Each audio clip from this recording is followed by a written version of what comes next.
Cell Academy, Goa's best institute for IIT, JEE and medical exam preparations for class 8 to 12th. State topper for NEET, JEE, BITSAT 2024 are produced by Cell Academy. Admissions are now open for class 8 to 12th at our study centers in Margao, Vasco and Prudent. Book your seat today. Limited seats available. As far as the petition challenging the secrecy of ballot paper, that petition basically deals with the entire election process. It is the case of the petitioners, Mr. Vishnu Naik there, that since the secrecy of ballot has been breached, there is the entire election is bad and it has to be set aside. Now we have filed our application calling in question the jurisdiction of the court to hear this matter. Our case is very simple. We say that such a petition cannot lie at all, mainly because the very rules provide for how the ballot paper has to be issued and what are the formalities to be followed.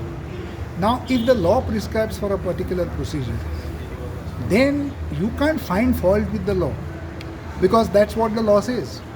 And your figment of imagination is only something which is, according to you, is the illegality. No law can countenance for anybody's whimsical figment of imagination.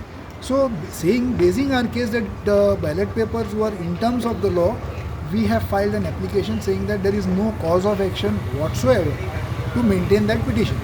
So, when we did that, they moved an application for amendment, and now they are trying to come up with a different story. Now, this itself shows that they are not consistent on their stand. No sooner we file an application calling in question the jurisdiction on this point, they now want to amend and add some other ground. Of course, you can amend if law permits. So now the matter has been placed on the 25th of June for arguments on this point because they said that they will want time to deal with these aspects. So amendment is allowed, sir? The amendment is not allowed here. We are objecting to it because it's our case that if the petition is without jurisdiction, how do you amend a petition which has no jurisdiction?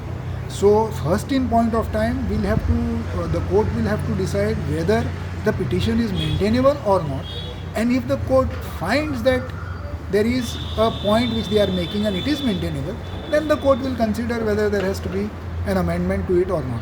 A fresh election petition is filed regarding the ward number 1 of CCP. What is that? What is the contention and what happened today? Yes, the fresh petition challenges that is filed by one Mr. Cabral, who is a person who could not contest in that particular ward.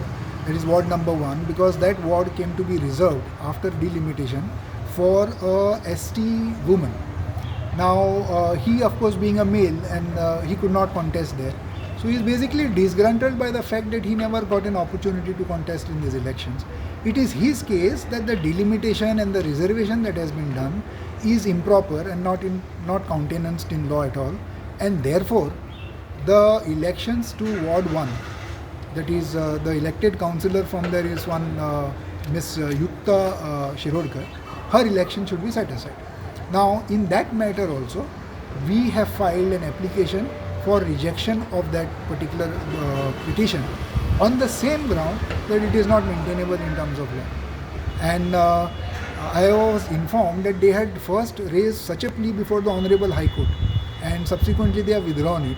So when the matter comes up for hearing, perhaps these will be the arguments that we will be leading to show that the court, that is the district court, will not have jurisdiction. So that will also be heard on? That also has incidentally been kept on the same day, that is the 24th.